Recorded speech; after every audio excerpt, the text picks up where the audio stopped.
apa kabar? Saatnya Anda menyimak berita Sumatera Selatan bersama saya Priscilia Claudia. Sejumlah berita menarik akan kami sajikan untuk Anda. Berikut 3 berita utama hari ini. Jalur pembangunan Jalan Tol Betung Tempino Banyuasin, sementara warga sudah berikan sertifikat tanah pada pemerintah.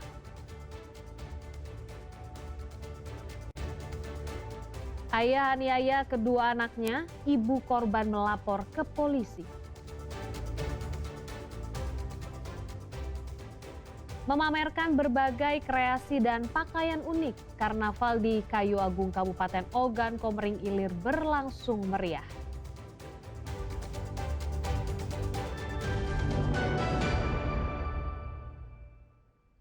Terjadi perubahan trase atau jalur pembangunan Jalan Tol Betung Tempino Banyuasin. Akibatnya pembangunan tol menjadi terkatung-katung. Sementara warga sudah memberikan sertifikat tanah untuk pembangunan tol.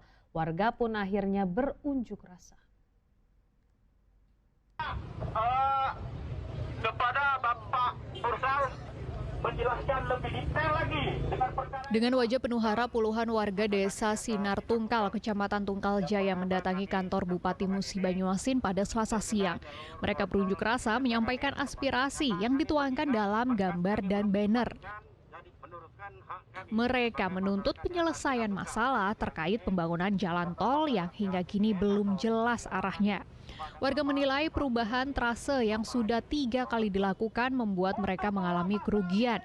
Tanah yang telah diserahkan untuk pembangunan jalan tol kini terbengkalai dan berubah menjadi semak belukar. Sementara manfaat yang dijanjikan tak kunjung dirasakan. Padahal surat sertifikat terkait kepemilikan lahan telah diserahkan kepada pemerintah. Mereka juga menyoroti proyek jalan tol di Musi Banyuasin yang saat ini tersangkut masalah hukum dugaan korupsi. Kondisi itu semakin menimbulkan keresahan masyarakat karena pembangunan dikhawatirkan tidak berpihak pada kepentingan rakyat.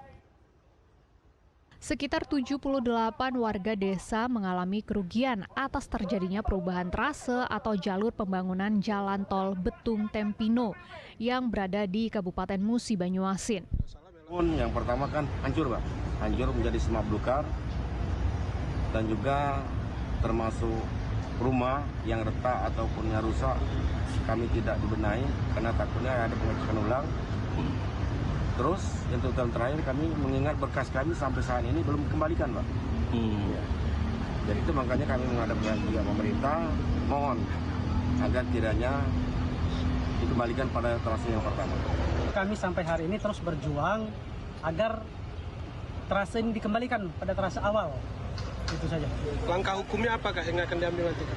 Tadi penjelasan dari asisten 1 bahwa pergeseran trase ini secara hukum diterbitkan sudah SK baru, SK nomor 654 atau 624 tadi, sehingga yang berdasarkan pada putusan Pengadilan Tata Usaha Negara terkait gugatan PT SMB. Nanti kita akan lihat, kita akan ajukan lagi kepada pemerintah.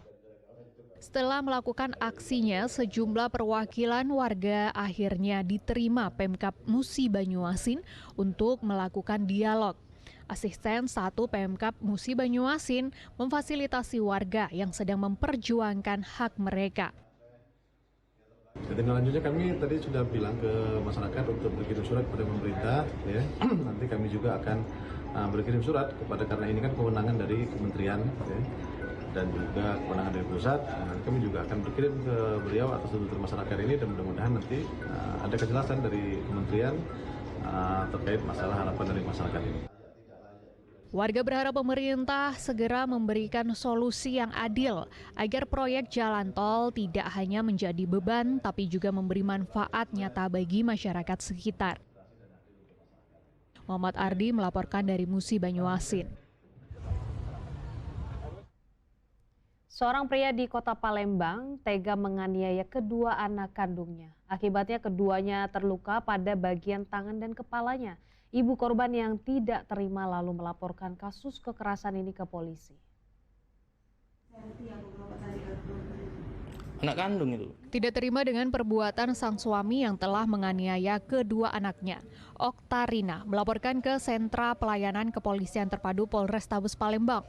Sebab perbuatan suaminya membuat kedua anaknya terluka pada bagian tangan dan kepalanya. Mirisnya, pasca kejadian kedua anaknya yang masih berusia 15 dan 16 tahun itu mengalami trauma mendalam. Kejadian bermula saat terlapor mendatangi tempat Oktarina berjualan di kawasan Ilir Barat 1 Palembang. Tanpa alasan yang jelas, Agus lalu mengamuk dan membuang semua barang dagangannya. Namun saat anaknya berupaya mencegah, pelaku justru mengeluarkan pisau dan melukai anaknya masih berusia 15 tahun. Tidak berapa lama, anak sulungnya berusia 16 tahun juga dilukai dengan menggunakan kunci motor di bagian kepala. Bola pecah pala itu cuci sama kunci motor. Gara-gara beli barang yang tadi diobrak-abrik tadi, nah beres-beres sih ketemu di jalan, langsung dicucuin sih bu. Pas lari dipisahin bu, karena bapak bawa parang ngejar anaknya. Makanya kan di sini lagi. Sering itu kejadian? Sering pak, dari kecil menaku nih, nggak 17 tahun kawin, hampir 18.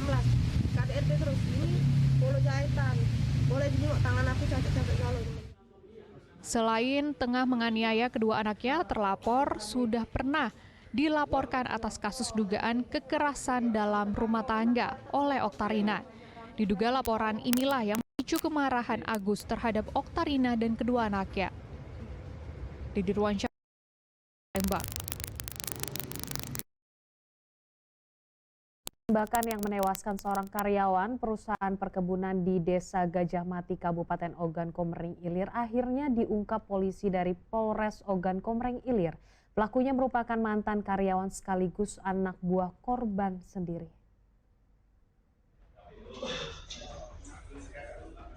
Sakit hati karena diancam akan memindahkannya bekerja ke tempat lain. Ya itulah yang membuat Heri Suhermanto kini berada di kantor polisi.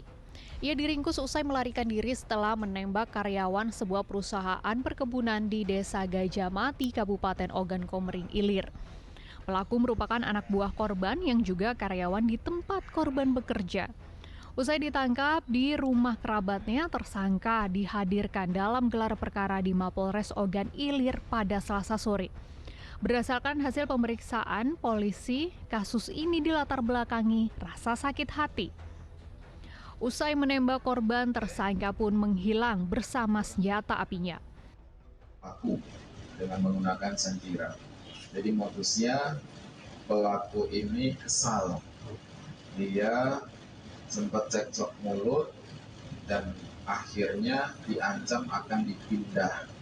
Karena dipindah tersebut yang menjadikan si pelaku menjadi geram atau kesal sehingga menyusul dari korban sehingga ditembak dari belakang sebanyak 4 kali. Sebelumnya warga Desa Gajah Mati, Kabupaten Ogan Komering Ilir digegerkan dengan temuan mayat karyawan PT Sampurna Agro di dalam area kebun sawit pada 25 Juli lalu. Atas perbuatannya, tersangka dijerat polisi dengan ancaman hukuman paling lama 20 tahun penjara atau seumur hidup atau bahkan hukuman mati. Didi Ruansyah melaporkan dari Kabupaten Ogan Komering Ilir.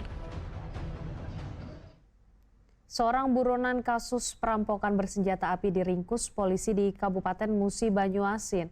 Modus operandi tersangka ialah dengan berpura-pura menawar truk untuk dibeli.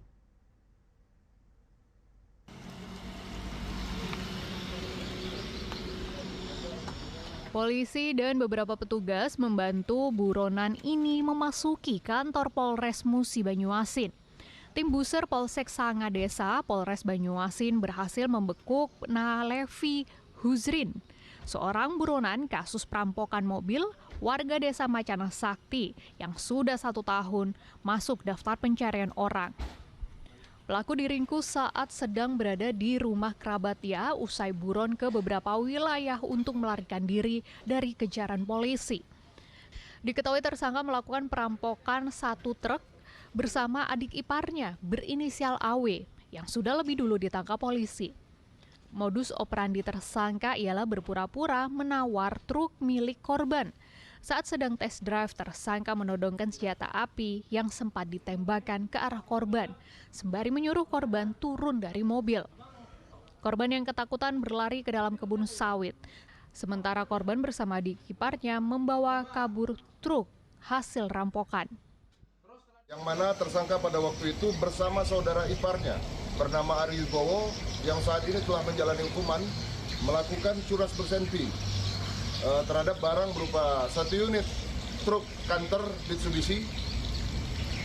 Pelaku bersama adiknya Ari Wibowo, modus curasnya adalah pura-pura membeli, kemudian mengeluarkan senjata api dan menodongkan kepada pelaku. Selanjutnya terhadap tersangka juga ada beberapa kasus curanmor. Polisi menyita sejumlah barang bukti dan mengamankan tersangka untuk diproses hukum. Atas perbuatannya, tersangka terancam hukuman 12 tahun penjara. Muhammad Ardi melaporkan dari Musi, Banyuasin.